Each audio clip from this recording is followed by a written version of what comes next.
In this video, I'm going to show you how to make custom brushes in FireAlpaca. Now to do this, you want to go here to the bottom left where you can see your brush menu. And of course, if it's too small, you can just go and drag it up like this. And then from here, to actually add or make a custom brush, you want to click on this button at the bottom, which is the Add Brush button, as you can see. If you click on that, you can then click on Add Brush, and there we go. You can start by giving it a name over here. So I'm going to name this one Tutorial Brush like this.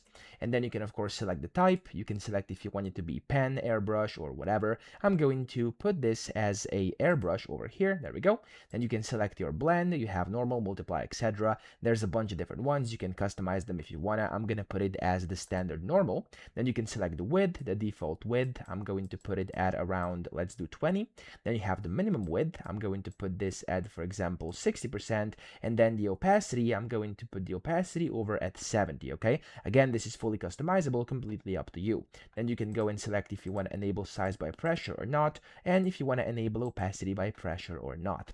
Then over here, as you can see, if you have any options, you'll be able to see them over here. You can have the pen pressure correction in here if you want to do that. Then the texture can be selected over here. You have any of these ones over here available. I'm going to select, for example, canvas.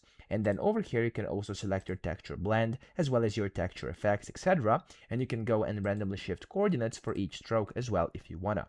Then you have post-processing. If you wanna enable this, there's a bunch more options you can enable as well. And then when you're done, you can simply hit the OK button at the bottom right. And there we go. We have a custom brush over here. I can now go ahead and use it. And this is the new custom brush I created. So I hope this video helped you out. If it did, please subscribe to the channel and help me out as well.